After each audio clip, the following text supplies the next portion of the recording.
Hey there, and welcome back to the channel. With Spider-Man Brand New Day in theaters now, featuring Spider-Man and the Hulk in the same movie, I thought today would be a good time to look at Web of Spider-Man number 70. And this is the introduction of Spider-Hulk, as you can tell from the cover here. Marvel came out with this back in 1990, back when comics were $1. Miss those days, that's for sure. We get this nice big cover image of Spider-Hulk bursting through a wall, saying, Spider is strongest there is, again, talking like the Hulk.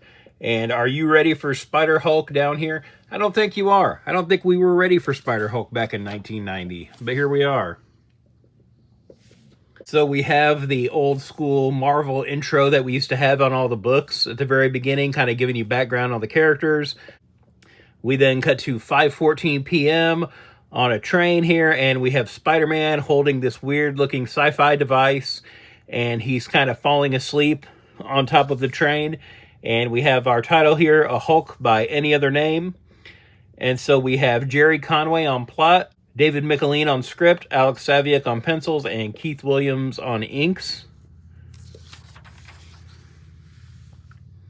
Spider-Man is falling asleep and is about to fall off the train, but he catches himself real quick and holds on to the device. We get a recap here of the previous issue where there was a crossover with Hulk, and during the course of that issue, Spider-Man gets hit by this weird device that we see him carrying here on the train. Hulk kind of took off, and Spider-Man was kind of left behind with a body and then this device. So here we have him in Grand Central Station with the device, back now in his Peter Parker attire. And he's so tired, he doesn't know what to do, but he knows he's got to secure this thing. So he puts it in a locker at the station and goes off to rest up. As he goes outside to hail a cab, we see these punk kids harassing people and being run off by the cops. Later, Peter is talking to J. Jonah Jameson, and he gives him the film he shot in Connecticut, again, which was the events of the previous issue. Jonah chastises him for leaving kind of Betty high and dry, as she was the reporter on the story that he was supposed to be there to assist. But apparently in all the confusion of the last issue, Peter forgot and, took off to perform his spiderly duties. Over the course of the page here, Betty and Jonah are kind of berating Peter, and then he finally snaps, yelling, "Leave me alone," and kind of storms out. Jonah mentions here that the boy's turning green around the gills. We cut to Spider-Man now on top of the roof. We get this real nice effect here, too, on some of the units on the roof. We get this nice texture in the art. I'm not sure if that's Conte crayon, perhaps, or I don't know if it might be a Zipatone pattern from back in the day, but I'm not sure. I feel like it looks like Conte crayon to me, but again, we'd have to talk to the artists. And we do have a little bit of Zipatone here in this air duct, so it could be like another Zipatone pattern, I'm not sure. But again, I really like that texture. I almost would have liked to see this sort of pattern more on the floor of the rooftop here, sort of like a gravel kind of look would have been interesting. But again, a nice kind of texture to throw in there. Now we have some security guards coming up to the roof because Spider-Man has tripped some sort of alarm on the roof because he wasn't really paying attention. The guard yelled at him to stop or they'll shoot. And Peter says, "Don't make me mad." He's telling him that he warned them, and he's starting to transform and Hulk out here. Something we've seen, Bruce Banner do a lot of times, but this is the first time we've seen it with Spider-Man. We get our big splash here of Spider-Man turning into Spider-Hulk, yelling "Spider Smash." I like this. We see, the scared guards here, their guns shaking. This really should have been a 2-page spread, I think. We really should have taken up both pages here with this reveal, I think. It would have shown a more massive, sort of Spider-Hulk here. There's only so many pages of the book. I get that. There's probably X amount of story they wanted to get to. So I can kind of see why it's just, it's not even a full page here, though. I really feel like this would have served the story better to make him way more massive and to kind of get that across by just taking up a big 2-page spread. If this were happening today, I feel like that's definitely how that would have been portrayed. Or even a little later in the 90s, I think they definitely would have done that. The guards remember their training and start shooting, and the bullets are just bouncing off of him because, again, Spider-Man is basically turned into the Hulk at this point, and the guards are saying that can't be Spider-Man, and then he rips up the roof below them and then jumps off, again Hulk style. Again, he's not swinging away on webs here, he's jumping like the Hulk off of the roof here to get away. And then he lands in, looks like this dilapidated area, this like destroyed building, like a vacant lot sort of thing. And we get, you know, it's typical sort of Hulk pondering here from him of why puny men try to hurt Spider, men stupid. Again, these are, you know, things the Hulk has said many, many times over the years. It's almost like that's not just specific to Bruce Banner. Like maybe everyone that turns into a Hulk goes through this. And again, this is, you know, the first time this has ever happened to Spider-Man. So it's interesting kind of seeing that carry over into this transformation. Here he says, Spider tired.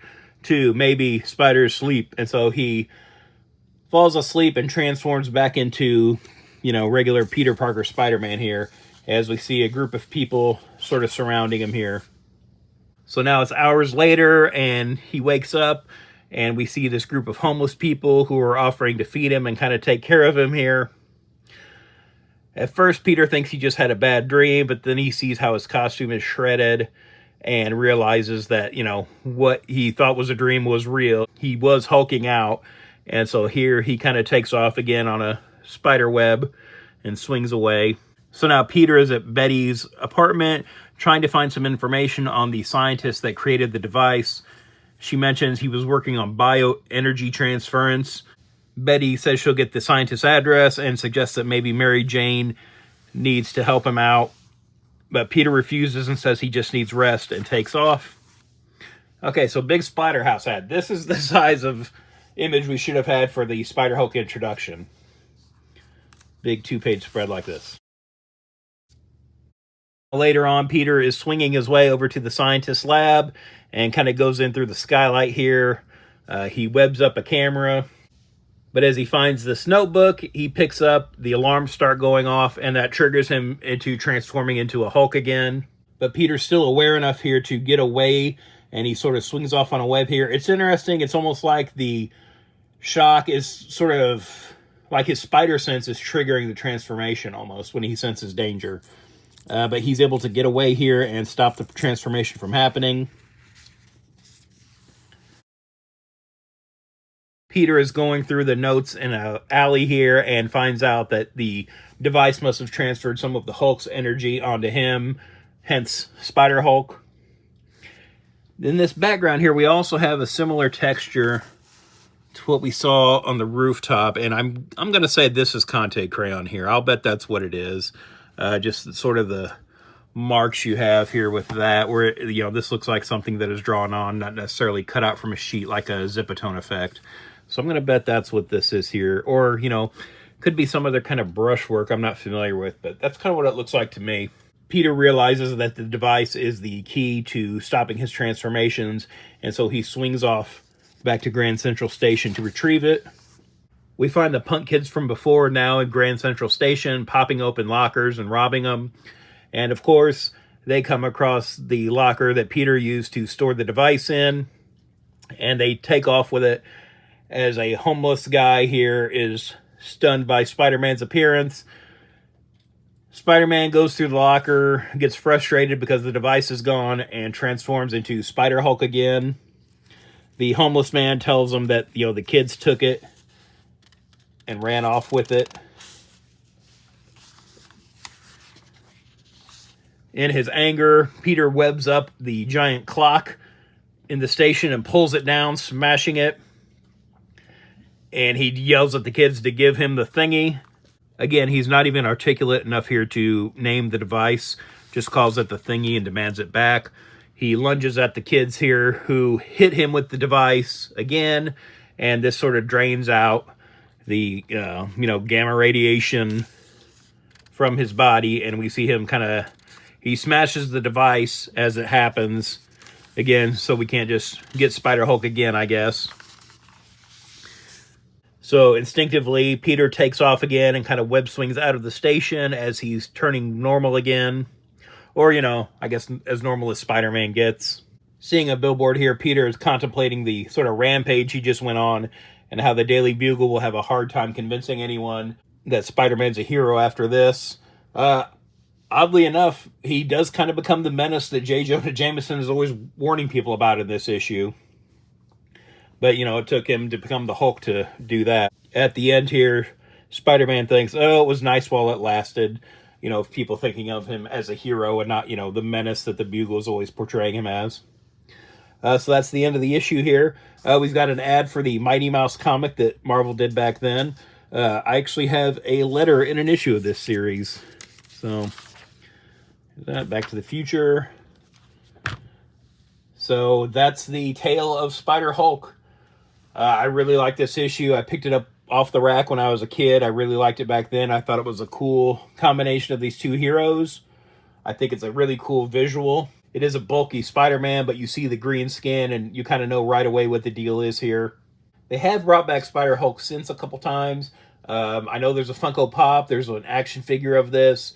So it's kind of cool that there's been merchandise of this sort of one-off Spider-Man.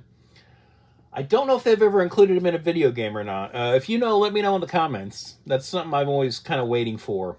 But I can't think if they've ever done that. Again, that wouldn't just be like a new skin. It would be like a whole new body for Spider-Man. So I don't think that's happened. But if I'm wrong, let me know. I definitely want to see that. Overall, I really like this story.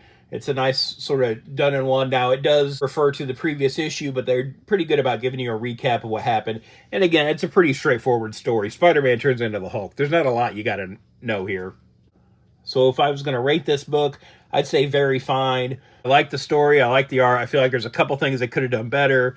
And again, maybe that's me kind of viewing it through a modern lens. Maybe that's not a fair assessment of the story, you know, as it was back in the day. I do really like this story. I think it's pretty cool. I wish they would have done more with Spider-Hulk. We have seen Spider-Man transform into like Man-Spider and like the Spider-God stuff they did and different things like that. I really like this variation of Spider-Man though. It's real comic booky and fun. Have you ever read this? Do you have a favorite time Spider-Man transformed into something else? Let me know in the comments below, and thanks for watching. If you'd like to follow me on social media, I'm on Twitter/X at Detective651, also on Instagram at Detective651. Be sure to check out my t-shirt store at tpublic.com/user/Detective651. I've got a lot of nerdy designs on there, and there's sales all the time, so check it out frequently.